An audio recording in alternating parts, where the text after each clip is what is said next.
Welcome to Brain Roots IAS.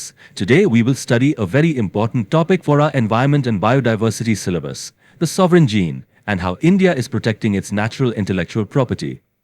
कभी सोचा है कि कैसे हमारे फॉरेस्ट के मेडिसिनल प्लांट्स जिनकी नॉलेज जनरेशन से लोकल कम्युनिटीज के पास है अचानक से फॉरेन कंपनीज के लिए बिलियन डॉलर प्रोडक्ट्स बन जाते हैं। आज का हमारा डिस्कशन इसी पर है। हम देखेंगे कि कैसे इंडिया और बाकी नेशंस अपनी बायोलॉजिकल वेल्थ को प्रोटेक्ट कर रहे हैं और एक्सप्लॉयटेशन के एरा से निकलकर एक फेयर पार्टनरशिप की तरफ बढ़ रहे हैं। देखिए, सदियों तक एक कॉन्सेप्ट चलता था कि वर्ल्ड के जितने भी जेनेटिक रिसोर्सेज हैं, मतलब प्लांट्स, एनिमल्स और माइक्रोब्स का डीएनए, वो कॉमन हेरिटेज ऑफ मैनकाइंड है। सुनने में ये काफी आदर्शवादी या आइडियलिस्टिक लगता है, राइट?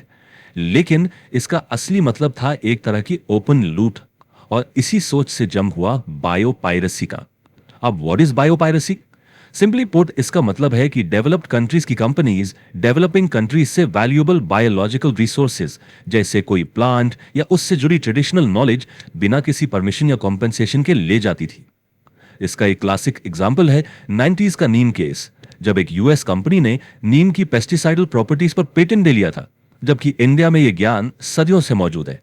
तो इस बायोपायरेसी से बायो प्रॉपर्टी तक का सफर आखिर शिफ्ट हुआ कैसे? चलिए इस इंटरेस्टिंग चेंज को समझते हैं।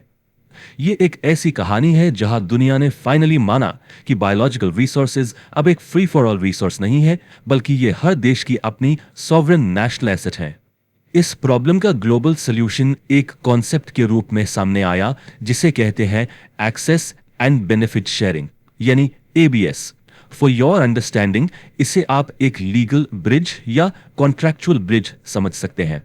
ये एक कॉन्ट्रैक्ट है, एक अग्रीमेंट है उन लोगों के बीच जिनके पास जेनेटिक रिसोर्सेज हैं, जैसे कि कोई ट्राइबल कम्युनिटी, और उन लोगों के बीच जो इसका यूज रिसर्च या कमर्शियल पर्पसेस के लिए करना चाहते हैं, for example a pharma company.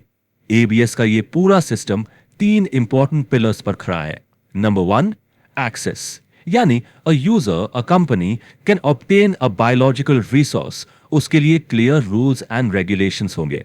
Number 2, informed consent, मतलब जो प्रोवाइडर है उसे फुल डिस्क्लोजर देना जरूरी है कि रिसोर्स का यूज किस लिए होगा, और उसकी सहमति, हिज कंसेंट इज मैंडेटरी। और number 3, the most important one, benefit sharing. इसका मतलब है कि उस रिसोर्स से जो भी बेनिफिट होगा, चाहे वो मॉनेटरी हो या नॉन मॉनेटरी, लाइक टेक्नोलॉजी, उसको रिसोर्स के ओरिजिनल ओनर के साथ शेयर करना कंपल्सरी है। ये सब कुछ रातों रात नहीं हुआ। इसकी नींव, इसका फाउंडेशन 1992 में convention on biological diversity CBD के साथ रखा गया। यह पहला इंटरनेशनल ट्रीटी था जिसने बायोलॉजिकल रिसोर्सेज पर देशों के सॉवरेन राइट्स को रिकॉग्नाइज किया। फिर 2010 में आया नगोया प्रोटोकॉल, जिसने एबीएस को इंप्लीमेंट करने के लिए एक ट्रांसपेरेंट लीगल फ्रेमवर्क प्रोवाइड किया। और इसी सिलसिले में इंडिया ने हाल ही में अपने 2002 के बायोलॉजिकल डाइवर्सिटी एक्ट को और स्ट्रॉन्ग करने के लिए एक नया फ्रेमवर्क नोटिफाई किया है। तो चलिए अब फोकस करते हैं इंडिया के इसी रीसेंट अपडेट पर। इंडिया अपने बायोडाइवर्सिटी मैनेजमेंट सिस्टम को और बेहतर और एफिशिएंट कैसे बना रहा है, आइए इसे समझते हैं।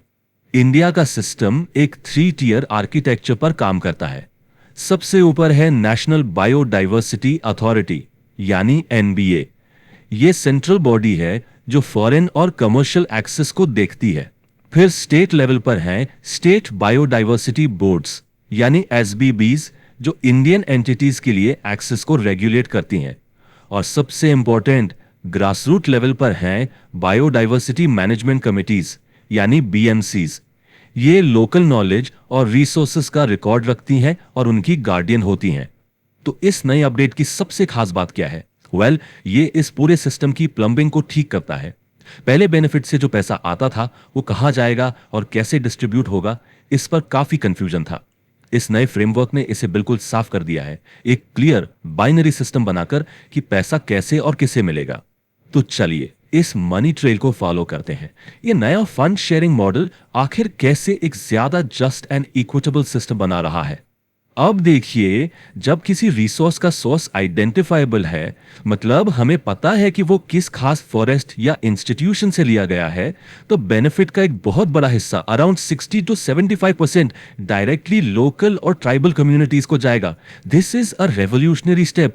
बाकी बचा हुआ 25 टू 40% उस सोर्स इंस्टीट्यूशन को मिलेगा, जैसे कि कोई बोटानिकल गार्डन जिसने वो सैंपल प्रोवाइड किया ताकि वो अपना रिसर्च और कॉन्जर्वेशन का काम कंटिन्यू कर सकें।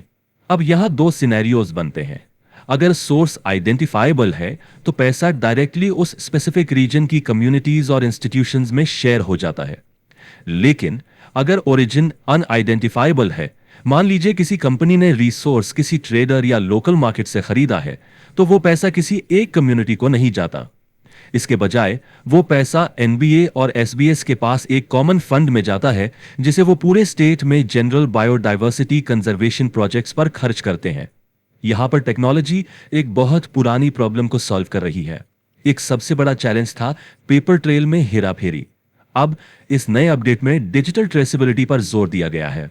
इसका मतलब है फॉरेस्ट से सैंपल कलेक्ट करने से लेकर लैब में उसके यूज तक एक क्रिप्टोग्राफिक लिंक क्रिएट करना। इसे आप एक अनब्रेकेबल डिजिटल लॉक समझ सकते हैं। इससे कोई भी कंपनी सैंपल के रियल सोर्स को छुपा नहीं पाएगी। तो आखिर इन सब लीगल और फाइनेंशियल रूल्स का रियल वर्ल्ड इंपैक्ट क्या है? ये हम सब के लिए और एनवायरनमेंट के लिए क्यों इंपॉर्टेंट है? इसके तीन सबसे बड़े फायदे हैं। पहला, इट स्टॉप्स बायोपायरेसी। जैसा हमने नीम और ट्यूमरिक के केस में देखा, जहां इंडिया को पेटेंट कैंसिल करवाने के लिए लंबी लीगल लड़ाई लड़नी पड़ी, यह नया फ्रेमवर्क ऐसी पायरेसी को पहली स्टेज पर ही रोकता है। दूसरा, इट फंड्स कंजर्वेशन। बेसिकली ये एक सेल्फ सस्टेनिंग लूप क्रिएट करता है, जहां नेचर का कमर्शियल यूज ही उसके प्रोटेक्शन के लिए फंडिंग जनरेट करता है। और तीसरा, ये लोकल कम्युनिटीज को एम्पावर करता है। उन्हें अपने लोकल इकोसिस्टम्स को प्रोटेक्ट करने के लिए एक स्ट्रॉन्ग इकोनॉमिक इंसेंटिव मिलता है। लेकिन क्या यह सिस्टम बिल्कुल परफेक्ट है? चलिए अब आगे के चैलेंजेस और फ्यूचर के रास्ते पर एक नजर डालते हैं। कुछ हर्डल्स अभी भी हैं, जैसे एडमिनिस्ट्रेटिव लैग। अक्सर लोकल कमिटीज के पास बड़ी कंपनीज के साथ कॉम्प्लेक्स लीगल कॉन्ट्रैक्ट्स नेगोशिएट करने की एक्सपर्टीज नहीं होती। दूसरा कंसर्न है ईज ऑफ रिसर्च। कुछ साइंटिस्ट को चिंता है कि इस रेड टेप की वजह से important medical research slow down हो सकती है। और एक नया और बहुत बड़ा डिबेट सामने आ रहा है, which is about genetic data itself. और यही हम आपको एक इंपॉर्टेंट सवाल के साथ छोड़ जाते हैं। क्या किसी प्लांट की डिजिटल सीक्वेंस इंफॉर्मेशन, यानी उसका जेनेटिक कोड जो बस एक कंप्यूटर पर डेटा के फॉर्म में स्टोर्ड है, क्या उसको भी एक फिजिकल सीड की तरह ही ट्रीट किया जाना चाहिए? क्या किसी कंपनी को सिर्फ जेनेटिक डेटा डाउनलोड करने पर भी बेनिफिट शेयर करना चाहिए? यह सवाल बायो रिसोर्स पॉलिसी की अगली सबसे बड़ी बहस का सेंटर है, और इसका जवाब ही हमारी नेचुरल इंटेलेक्चुअल प्रॉपर्टी का फ्यूचर डिसाइड करेगा। If you found this lecture helpful, like, share and subscribe to the channel.